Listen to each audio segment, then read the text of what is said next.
ചെങ്ങമ്മനാട് മുനിക്കൽ ഗുഹാക്ഷേത്രം.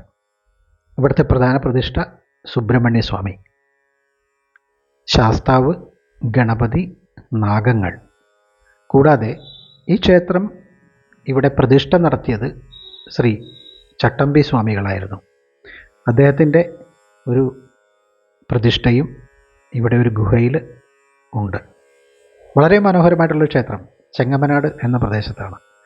ഈ ചെങ്ങമ്മനാടിനെ കുറിച്ച് പറയുമ്പോൾ ജംഗമ മഹർഷി തപസ് ചെയ്ത സ്ഥലമായതുകൊണ്ടാണ് ഇതിന് ജംഗമനാട് എന്നായിരുന്നു പേര്. അത് മാറി ചെങ്ങമ്മനാട് എന്നായി. ഈ ക്ഷേത്രത്തിൽ നമ്മൾ നോക്കുമ്പോൾ കിഴക്ക് ഭാഗത്തു നിന്ന് നോക്കുമ്പോൾ കാണുന്ന ഈ പാറ കൂട്ടത്തെ നമുക്ക് പല ഭാഗത്തു നിന്ന് നോക്കുമ്പോഴും ആനകളായിട്ട് നമുക്ക് തോന്നാറുണ്ട്.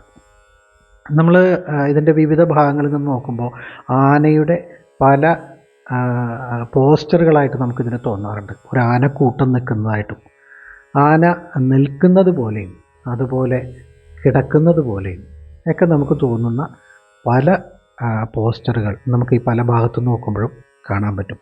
അതിൻ്റെ പിന്നിൽ ഒരു വലിയൊരു കഥ തന്നെയുണ്ട്. ഈ ജംഗമ മഹർഷി ഇവിടെ തപസ് ചെയ്യുന്ന സമയത്ത് തപസ് മുടക്കാനായിട്ട് കുറേ ആനകൾ ഇവിടെ വന്നു, ആനക്കൂട്ടം വന്ന് തപസ് മുടക്കി എന്നാണ് പറയപ്പെടുന്നത്.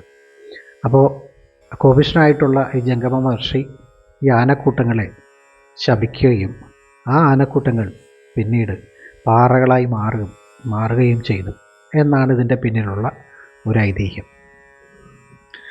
എന്തായാലും നമുക്ക് ഇപ്പോൾ നോക്കുമ്പോൾ ഈ പാറകൾ നോക്കുമ്പോൾ ആന കിടക്കുന്നത് പോലെയും അല്ലെങ്കിൽ ആനയുടെ വിവിധ വശങ്ങൾ ആന തിരിഞ്ഞു നിൽക്കുന്നത് പോലെയും എല്ലാം നമുക്ക് കാണാൻ പറ്റും.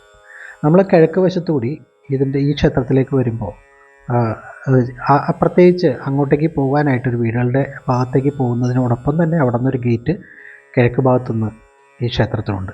അത് ഈ പ്രധാന പടികളിലൂടെ നേരെ കടന്നു ചെല്ലുന്നത് മുരുക പ്രതിഷ്ഠയുള്ള പ്രധാന ശ്രീകോവിലിലേക്കാണ്.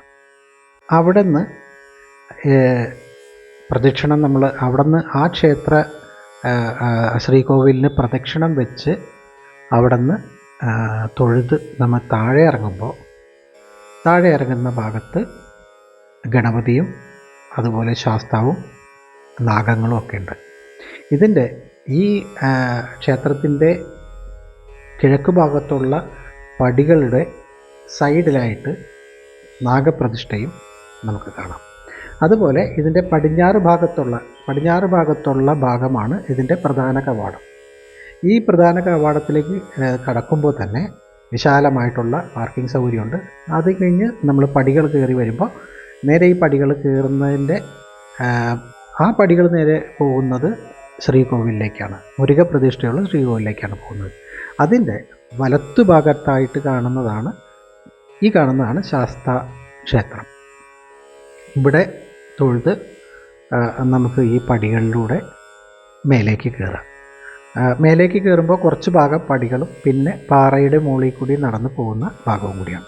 ഇതിൻ്റെ ഇടതുവശത്തായിട്ട് ഒരു ചെറിയ ഇപ്പോൾ ആന കിടക്കുന്നത് പോലെ, ആനയുടെ ഒരു പിൻഭാഗം പോലെ നമുക്ക് തോന്നിയത്, അതിൻ്റെ സൈഡിൽ കൂടി നടന്നു പോകാനായിട്ടുള്ളൊരു ഭാഗമുണ്ട്. ആ ഭാഗത്തു കൂടി നമ്മൾ നടന്ന് കുറച്ച് ഉള്ളിലേക്ക് ഒരാൾക്ക് കയറാവുന്നൊരു ചെറിയൊരു ഗ്യാപ്പിലൂടെ നമ്മൾ കടന്ന് ചെല്ലുമ്പോൾ അവിടെ ആ ഒരു പ്രദേശത്ത് ചെറിയൊരു ഗുഹയുണ്ട്. ആ ഗുഹയ്ക്കകത്താണ് നമ്മളുടെ ചട്ടമ്പി സ്വാമികളുടെ പ്രതിഷ്ഠ വയ്ക്കുന്നത്. ഇവിടെ നമ്മൾ തൊഴുതിട്ട് നമ്മൾ തിരിച്ച് അതുവഴി തന്നെ നമുക്ക് പുറത്തേക്ക് ഇറങ്ങാം. ഈ പുറത്തേക്ക് ഇറങ്ങി വരുമ്പോൾ ഇതിൻ്റെ പിൻഭാഗത്തുള്ള അതിൻ്റെ പാർക്കിങ്ങിൻ്റെ പിൻഭാഗത്ത് കുറച്ച് സ്ഥലമുണ്ട്. അവിടെ നിന്ന് നോക്കുമ്പോൾ ഈ ക്ഷേത്രം കാണാനായിട്ട് വളരെ മനോഹരമായിട്ടുള്ളൊരു കാഴ്ചയാണ്. അതിൻ്റെ മുകളിൽ കയറിയിട്ട് നമ്മൾ ഈ ശ്രീകോവിലിന് ചുറ്റുമുള്ള ഭാഗത്തു നിന്ന് നോക്കുമ്പോൾ നമുക്ക് ആ പ്രദേശം മുഴുവൻ നമുക്ക് കാണാൻ കഴിയും. അവിടെ അപ്പുറേ ഭാഗത്തേക്ക് കടക്കാനായിട്ട് ഈ ക്ഷേത്രത്തിൽ നിന്നൊരു ഗുഹ അടിയിൽ കൂടി ഒരു ഗുഹയുണ്ടെന്നാണ് പറയപ്പെടുന്നത്. അതുകൂടാതെ ഇതിൻ്റെ ഇടതുവശത്തായിട്ട് കാണുന്നതാണ് ഈ നാഗർ പ്രതിഷ്ഠ. അത് കഴിഞ്ഞ് മുകളിലേക്ക് ചെല്ലുമ്പോൾ ശാസ്താക്ഷേത്രം കഴിഞ്ഞ് മുകളിലേക്ക് ചെല്ലുമ്പോൾ ഗണപതി കോവിൽ. അത് കഴിഞ്ഞിട്ട് അതിൻ്റെ മുകളിൽ നിന്ന് നോക്കുമ്പോഴും നമുക്കിതിൻ്റെ ആനയുടെ പുറത്തു നിന്ന് നമ്മൾ നോക്കുന്ന ഒരു പ്രതീതിയാണ് നമുക്കിതിൻ്റെ മുകളിൽ കയറിയാൽ. താഴേക്ക് നോക്കുമ്പോൾ ആനകളുടെ മുകളിൽ നോക്കുന്ന പോലെ തന്നെ ഒരു കാഴ്ചയാണ് കാണുന്നത്. ആ കാഴ്ചയിൽ നമുക്ക് താഴേക്ക് പോകുമ്പോൾ നമുക്കവിടെ നിന്ന് സ്റ്റെപ്സ് ഇറങ്ങി താഴേക്ക് വന്നാൽ ഈ കവാടത്തിലൂടെ പുറത്തേക്ക് വരുന്നത് ഇത് പറവൂരിൽ നിന്ന് അങ്കമാലിക്ക് പോകുന്ന റൂട്ടാണ്. അപ്പോൾ ഈ പ്രദേശത്ത് നിന്ന് നമ്മൾ കവാടത്തിലേക്ക് വരുമ്പോൾ അവിടെ ഒരു വളരെ പുരാതനമായിട്ടുള്ള ഒരു ആൽമരവും കാണാം. ഈ ആൽമരം അവിടെ വളരെയധികം തണൽ നമുക്ക് അനുഭവപ്പെടുന്ന ഒരു സ്ഥലമാണ്. അതുകൂടാതെ തന്നെ അതിനോട് ചേർന്ന് തന്നെ ഒരു ഊട്ടുപുരയുടെ പണി നടക്കുന്നതേ ഉള്ളൂ.